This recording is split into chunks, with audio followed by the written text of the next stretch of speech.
Matt, in terms of, I asked Tom about this, and he said, you got to get more players to play on defense just because, nature of the game, the snap count was higher, but 80 plus snaps, too many guys. What's the kind of, how does that not happen? What's kind of is that a function of not, each guy being in charge of their own position to kind of send guys in? How does that happen kind of in the game where, maybe you guys have too many players playing 80 plus snaps? Yeah, for sure. It's a great question. So at first it starts with players earning the right to play right from a practice standpoint. We've had a number of guys do that. And then it's from a coaching standpoint saying, okay, I'm going to commit to, pre-planned rotation no matter what happens game flow wise, right? So what happens sometimes is a game's tight and you leave one guy in there for too many snaps, because it's a one-score game. But yeah, we have to commit as a staff. We talked about it a lot, but there's guys who have earned the right to play and need to be in there for sure. Morning, Coach. How you doing? Good. How are you? Hey, I want to get your thoughts on Tagovailoa, especially. Yeah, he turned 23 in February. He's not only an experienced guy, but he's an older guy. How does his experience and just overall physical maturity impact the number of things he can do on a Saturday? For sure. I think experience, familiarity with a system, and then has seen a lot of different defenses too. So that I think guys are harder to rattle, when guys have played a lot of snaps from that standpoint. But a really talented guy, he can throw it, he can run it, he's off schedule scrambling. He can do a bunch of really, really good things, So regardless of how old, young from there, he is a really talented football player that has played a lot of snaps. Matt, when you came to assess the issues with Irons being able to be as productive as he was out running the ball, what diagnosis did you come up with and what fix, and how do you apply it, though, to the next quarterback with when Tagovailoa can keep the unlike Irons, he can keep the play alive with his feet behind the line of scrimmage, which is a different element. How do you kind of apply that lesson?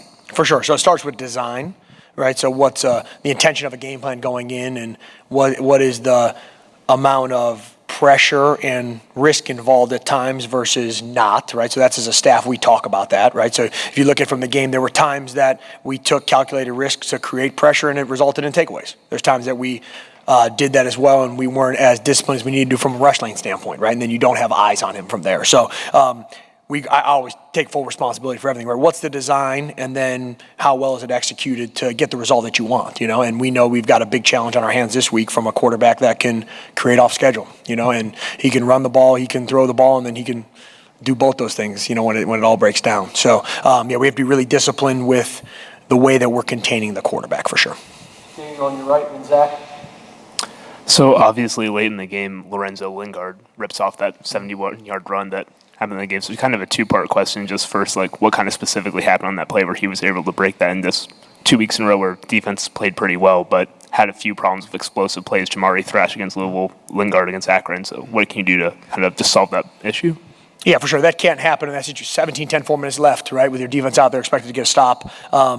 We were in a one-gap control defense, and we lost a gap, and we weren't able to get the ball on the ground.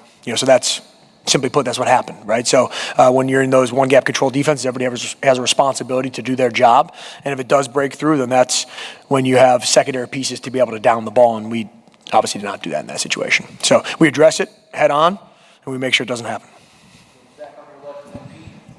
You got two guys in Andre and Aaron that I think are tied for the lead in tackles for loss in the Big Ten through the first 4 weeks. I recognize that there's an extent to which you would have expected that. You've seen them through the offseason. But what opens up, maybe what needs to open up defensively, especially as you get back into Big Ten play when you've got guys that can be that disruptive for the wider scheme? For sure. Yeah. It's about players, not plays, right? So you could say, hey, I got this scheme, I really like it, whatever, but it's got to fit those pieces, right? So you have disruptive players in Andre and Ace, and it's our job to put those guys in position to be able to utilize their skills, right? So that's the first thing for me is, okay, what do the pieces do best? And we're trying to design, each week to that way. So I think we've been successful. Obviously, the numbers would say that from a standpoint of trying to get those guys activated, but continuing that, and based on what you're getting each week too, but saying, hey, these are these guys' talents.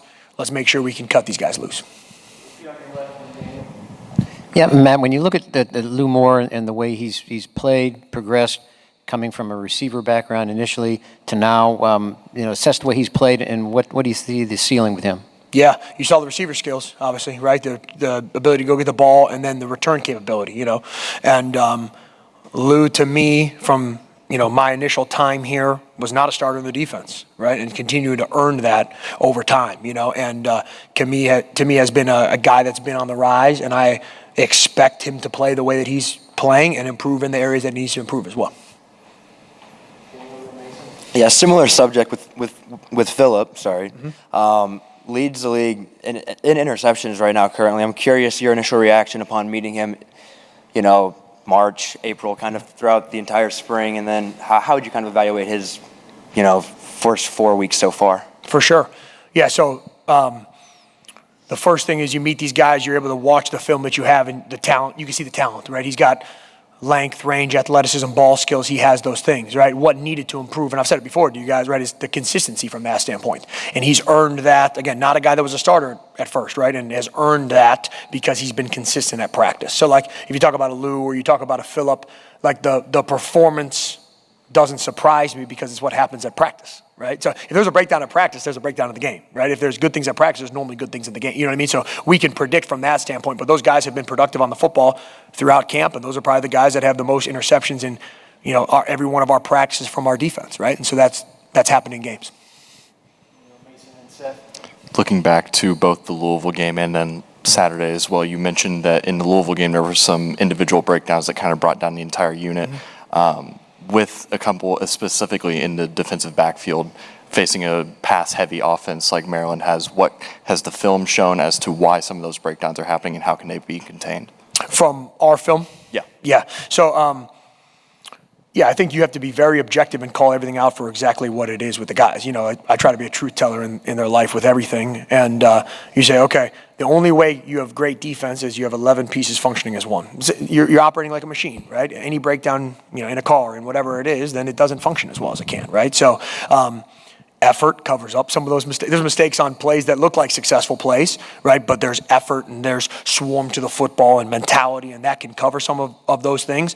But you can't have breakdowns. Every man has to be doing their job to the absolute best of their ability, and you call those things out. And then it's our job from a schematic standpoint, what we're asking guys to do. Hey, what's the functionality of that, right? So we take all the responsibility for every little bit of that. Trust me, it's never put on those guys. We're demanding of those guys, but we own it as a staff. And anything that happens, it's me. And I tell those guys on game day, they own their attitude and effort. I own every single one of those mistakes. If it happens, because we have to get them ready for the show, obviously. And so we call those out and we keep addressing it, and we keep getting better every single day in what we do. Seth on your left. Coach, with Andre specifically, as you think back to the player that you saw in the transfer portal in last winter, just is there anything that's kind of surprised you with what he's been able to produce so far this season? No, to be honest with you, right? So you saw a disruptive guy. You saw a big physical guy. He was here before I was here, so I can't take any credit for any of that. That was a great job by Coach Allen and the defensive staff. But you saw a guy that to me is a special human being that cares. You guys know him from interviewing it, right? That was a special guy who's going to give you everything that he has, but is a big, strong dude between the white lines, right? So you've been able to see that, and you've seen the physicality and the negative plays that he's able to create. So no, it doesn't surprise me from there. And I think the biggest thing for us is, how we continue to put Dre or whoever is on our defense in the best position to be successful. Anything else? If not, thanks, Matt. Thanks, guys. Appreciate you.